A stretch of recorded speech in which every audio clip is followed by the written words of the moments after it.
Au milieu du 19e siècle, Caen est une ville insalubre. Le maire François-Gabriel Bertrand veut assainir la cité. Il fait couvrir la Petite Orne et le Grand Odon, véritable égout à ciel ouvert, fait installer l'éclairage public et réaménage le bassin Saint-Pierre. En 1857, le canal de l'Orne est inauguré et déjà le chemin de fer de Paris entre dans la toute nouvelle gare.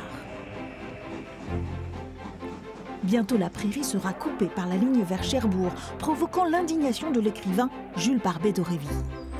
Ils vont couper ce splendide morceau de verdure et rompre un horizon beau à sa manière, comme la baie de Naples ou la vue du Bosphore. 1901. Après les omnibus tractés par des chevaux, place aux tramways électriques. Considérés comme un grand progrès au début du XXe siècle, ils sont sacrifiés dès 1936 sur l'autel du tout automobile. 1913, quand la belle endormie, qui s'est méfiée de la révolution industrielle, accueille le capitalisme lorrain. Et bientôt, sur le plateau de la Société métallurgique de Normandie, afflue une nouvelle population ouvrière. Dans les années 20, pour des préoccupations hygiénistes, des travaux sont entrepris, mais ce sont les bombardements de la Seconde Guerre mondiale qui vont redessiner le visage de la ville. 1944, la ville est détruite à 70%. Sur les 18 700 logements, 9 000 sont anéantis. Plus de 2 millions de tonnes de gravats sont à déblayer et de nombreux Caennais sont contraints de vivre dans des ruines ou des baraquements de fortune.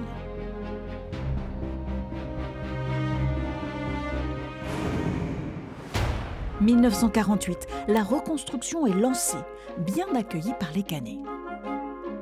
La ville d'avant était sombre, pas très confortable, avec peu d'équipements de confort, de salle de bain, il n'y avait rien de tout ça, mal raccordé au réseau d'eau et d'électricité. Donc je ne suis pas sûr qu'il y ait eu un tel attachement à la ville d'avant. Les Caennais découvrent la copropriété dans ces nouveaux logements pensés entre tradition et modernité. La modernité, on le retrouve dans le confort, la luminosité, mais on va garder une certaine tradition, notamment si on regarde autour de nous, les toits pentus à double pente et surtout, ça c'est important, la réutilisation massive de la pierre calcaire, notamment de la pierre de Caen, récupérée sur les anciens bâtiments. Ça va donner cette unité, cette homogénéité et ça va permettre d'adoucir, j'ai envie de dire, la rupture entre destruction et reconstruction. Vincent Cazin était enfant à l'époque. Il se souvient encore de son arrivée quai Mélin. Nous sommes les premiers habitants du quartier de Vaucelles reconstruit, les tout premiers. Et alors je me souviens que pour le déménagement ou l'emménagement, on était parti de la rue des Chanoines avec un plateau tiré par un cheval et toutes nos affaires étaient sur ce plateau. Bon, on n'avait pas grand-chose à l'époque. Mais c'était une période un peu héroïque. Ah, on avait de la chance. Maintenant, il y a mieux. Mais à l'époque, quand je pense à ceux qui vivaient encore dans des ruines, nous, on était privilégiés, bien entendu. On était bien, il ne faut pas se plaindre. Et on vivait à 10 là-dedans. Nouveaux immeubles, nouvelles artères, quand tel un phénix renaît de ses cendres. Les années 2000 sont marquées par de nouveaux chantiers. Le Carco, les SAM, les Rives de l'Orne, le Palais de Justice, le Dôme, la Bibliothèque, le Palais des Sports. Les projets s'enchaînent. En 20 ans, la ville se renouvelle, en particulier sur la presqu'île. L'idée a été de dire on est à proximité du centre, on est sur un endroit qui est au bord de l'eau, on a des paysages assez fabuleux à l'échelle de la ville de Caen. Donc c'était un lieu de développement du Caen du 21e.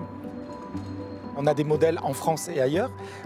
En tête, l'île de Nantes, c'était un peu notre île de Nantes à nous, toute proportion gardée. C'est le cas aussi de Lyon-Confluence.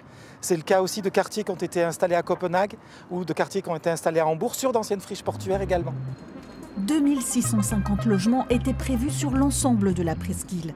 Mais en juin 2023, en raison des prévisions du GIEC sur l'inondabilité du lieu, le développement est mis sur pause.